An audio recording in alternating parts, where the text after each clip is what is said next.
Daily. Taste the Daily. Bus ప్రమాద స్థలికి చేరుకుంది NDRF team. ప్రస్తుతం అక్కడ గుట్టగా పేరుకుపోయిన కంకరని తొలగించే పనులు చేపడుతున్నారు. చేవెళ్ల ప్రభుత్వాసుపత్రిలో 13 మృతదేహాల్ని గుర్తించారు. ఇక ప్రమాదంపై విచారణకు ఆదేశించింది ప్రభుత్వం. మృతదేహాలన్నింటినీ కూడా వారి కుటుంబ సభ్యులకు అందజేస్తూ ఉన్నారు ప్రభుత్వాసుపత్రి దగ్గర. ఇటు ప్రమాదం జరిగిన స్పాట్ నుంచి కూడా దృశ్యాలు చూడొచ్చు. ఎన్డీఆర్ఎఫ్ టీం అక్కడికి చేరుకుంది.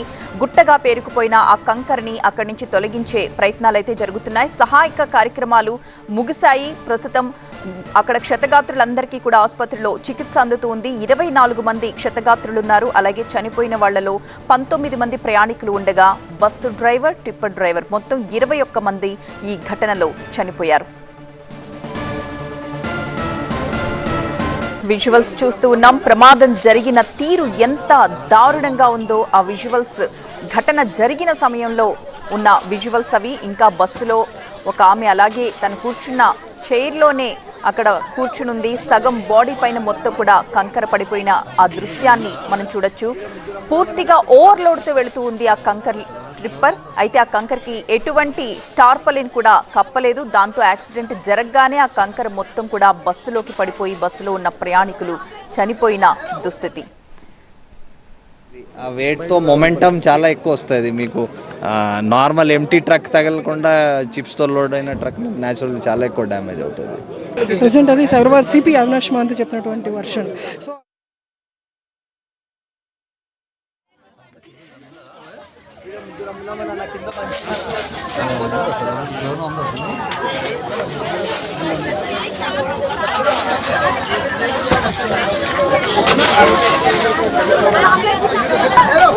ప్రమాదం జరిగిన సమయంలో ఆ బస్సులో ఒక మహిళ తను కూర్చున్న సీట్లోనే అలాగే ఉండిపోయింది. తన ఒడి వరకు కూడా ఆ కంకర పడిపోవడంతో ఎటు కదల్లేని సిచ్యువేషన్లో నిస్సహాయంగా కూర్చున్న దృశ్యాలు మనం చూస్తున్నాం. పూర్తిగా కంకర అంతా కూడా ఆమె మీద పడిపోయింది. ఇలాగే బస్సులో ఉన్న ప్రయాణికులందరూ కూడా ఆ కంకర లోడ్ కింద పడి చనిపోయారు. దాదాపుగా వెనుక సీట్లో ఉన్న వాళ్ళు మాత్రమే బ్రతికి బయటపడ్డారని చెప్పొచ్చు. ముందు సీట్లో ఉన్న వాళ్ళందరి మీద కూడా కంకర్ లోడ్ పడిపోవడంతో, అందులోనూ బస్సు 52 సీట్ల కెపాసిటీతో ఉన్న బస్సులో 70 మందికి పైగా ప్రయాణిస్తున్నట్లుగా తెలుస్తోంది. ఫుల్ ఓవర్లోడ్తో ఆ బస్సు వెళుతూ ఉంది. ఈ క్రమంలోనే ఎవ్వరూ కూడా బయటపడలేని పరిస్థితులు నెలకొన్నాయి. పూర్తిగా 19 మంది ప్రయాణికులు ఒకరి మీద ఒకరు పడి, అలాగే ఆ కంకరు వాళ్ళ మీద పడి ఊపిరాడక చనిపోయారు. 24 మంది క్షతగాత్రులయ్యారు. వారిలో కూడా కొంతమంది పరిస్థితి విషమంగా ఉంది అంటున్నారు.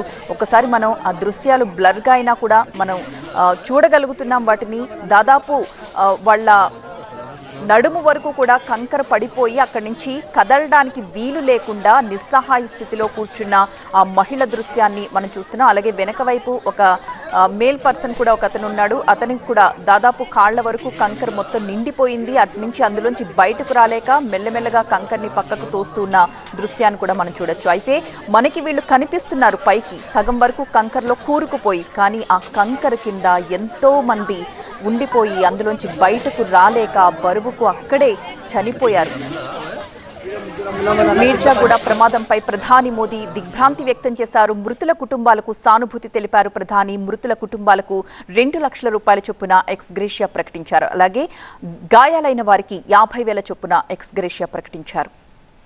మనం చూస్తున్నాం మోదీ చేసిన ట్వీట్. తెలంగాణలోని రంగారెడ్డి జిల్లాలో జరిగిన ఈ దుర్ఘటనలో సంభవించింది. ఈ విషాదకర ఘటనకు తాను చింతిస్తున్నానని, తత్వరమే క్షతగాత్రులందరికీ కూడా మెరుగైన చికిత్స అందించాలి అని తెలుపుతూ వాళ్ళకి మృతుల కుటుంబాలకు 2 లక్షల రూపాయల చొప్పున ఎక్స్ గ్రేషియా, క్షతగాత్రులకు 50,000 చొప్పున ఎక్స్ గ్రేషియా ప్రకటించారు.